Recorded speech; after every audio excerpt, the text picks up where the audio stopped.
নমস্কার বন্ধুরা, ফ্যামিলি কিচেনে সবাইকে স্বাগত। আমি আজকের সম্পূর্ণ একটা নতুন ভিডিও নিয়ে আপনাদের মাঝে হাজির হয়েছি। আজকের আমি বানাবো পুঁতির চচ্চড়ি।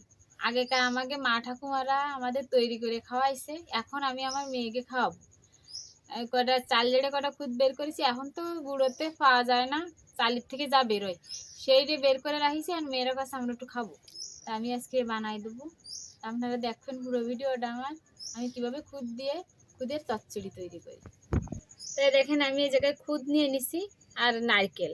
খুদটা অনেকক্ষণ আগে ভিজিয়ে রাখতে হবে, কারণ খুদটা যা একটু ভিজে একটু নরম না হলে খুদটা ফুটবে না। তার জন্যই আপনি 2 ঘন্টা 3 ঘন্টা বা একবেলা একদিনও ভিজিয়ে রাখতে পারেন। যতভাবে ভিজিয়ে রাখেন ততই খুদের চচ্চড়িটা ভালো হবে। আর এই জায়গায় নারকেল কোড়াই নিছি, এখন এই নারকেল খুদ আর লবণ দিয়ে আমি ভালো করে মাখাই নেব। তাই আমি একটা গামলার ভিতরে আমি খুদ আর নারকেলগুলো নিয়ে নেব।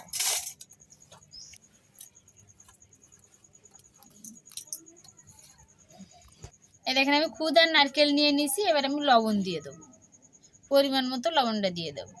এই খুদ চচ্চড়িটা তৈরি করতে বেশি উপকরণ লাগে না, সামান্য 3টে উপকরণ থাকলেই খুদ চচ্চড়ি তৈরি করা যায়। যদি ঘরে খুদ থাকে, একটা নারকেল আর সামান্য একটু লবণ দিয়ে খুদ চচ্চড়িটা বানানো যায়।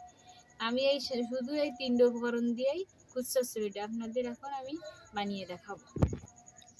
এই যে আমার দেওয়া হয়ে গেছে নারকেল, খুদ আর লবণ, এবার আমি ভালো করে মাখাই নেব। চালটা যত সুন্দর ভেজবে দেখবেন চচ্চড়িটা ততই সুন্দর আসছে।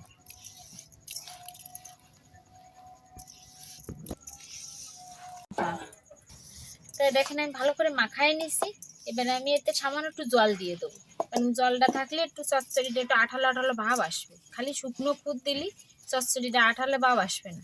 আমি একটু অল্প একটু জল দিয়ে দেবো। জলটা দিয়ে আমি আবার একটু মাখাই নেবো।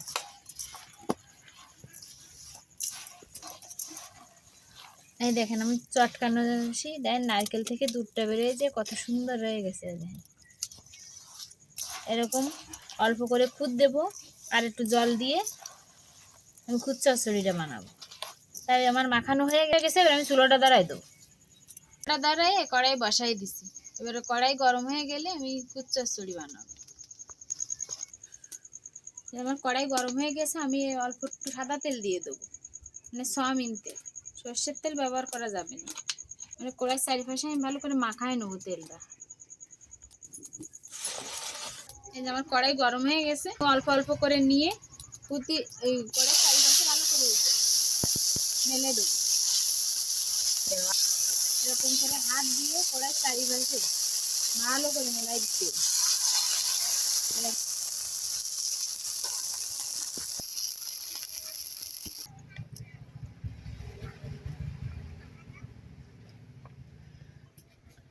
এখানে আমি কড়াই চারিপাশে এরকম করে মেলাই দিছি, আপনারা এইভাবে রেখে এরকম চারিপাশে মেলাই দেবেন। খুদি যে জলটা দিয়ে আমি চটকাইলাম, ওই জলটা আমি চারিপাশে ভালো করে, দেখেন জলটা এই জায়গায় জমে আছে, চারিপাশে এরকম একটু জল দিয়ে সুন্দর করে মেলাই দিচ্ছি। এবার আমি একটা ঢাকনা দিয়ে ঢেকে দেবো, যাতে খুদগুলো ভালোভাবে সিদ্ধ হয়ে যায়। আমার খুদ চচ্চড়িটা সিদ্ধ আছে। আমরা এই খুদ চচ্চড়িটা আগে খুব খেতাম, আমাদের মা ঠাকুমারা বানাই দিত, কারণ আগে চাল কুটে আগে চাল ভাঙাই নিয়ে আসতো মেশিনই, সেটা থেকে গুঁড়োর থেকে খুদ বেরোতো। আর এখন তো অটোতে ভাঙায়, এখন খুদ সেরকম বেরোয় না। তাও ভবিষ্যৎ 2-1টা চালের ভিতরে খুদ থাকে। তো আমার এই ভিডিও আপনারা এইভাবে দেখে খুদ চচ্চড়ি বাড়িতে বানায় খেয়ে দেখবেন কতটা স্বাদ। আমরা একসময় খাইছি, অনেক সুন্দর লাগে। আজকে আমি বললি মেয়েরা বলতেছি কি তাহলে আমাকে একটু বানায় দাও, তাই আমি এই খুদ চচ্চড়ি আজকে বানাই। খুদ চচ্চড়িটা তাড়া জালে বানানো যাবে না, মিডিয়াম জালে খুদ চচ্চড়িটা বানাতে হবে। আর এই খুদ চচ্চড়িটা একভাবে কড়াইতে রাখা যাবে না, কড়াইটা ঘুরোয় ঘুরোয় দিতে হবে। এই দেখেন আমার খুদটা প্রায় ফুটিয়ে আইছে, এই দেখেন ফুটি আসার কারণে দেন কালারটা অন্যরকম হয়ে গেছে।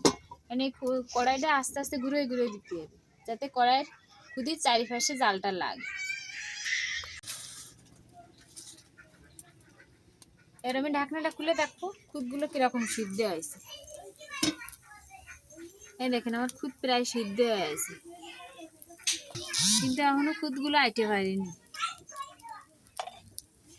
এই জন্য মাঝে মাঝে একটু জলের ছিটে দিয়ে দেবেন, যাতে খুদগুলো একটু জল পেয়ে ভালোভাবে সিদ্ধ হয়ে কোড়ের সাথে একটু আইটেট ভাব আসে। জলটা না দিলে খুদটা ভালোভাবে পড়বে না।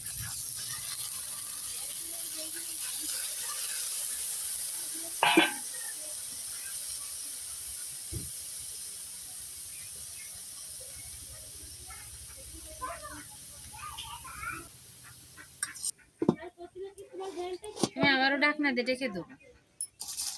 খুদ চচ্চড়িটা মনে হয় হয়ে গেছে। এবার আমি ঢাকনাটা খুলে দেখবো যে কিরকম হয়েছে। এই দেখেন কি সুন্দর হয়ে গেছে, আর ঘ্রাণও বেরিয়ে গেছে খুদ চচ্চড়ির। এই দেখেন আমার খুদ চচ্চড়ি হয়ে গেছে।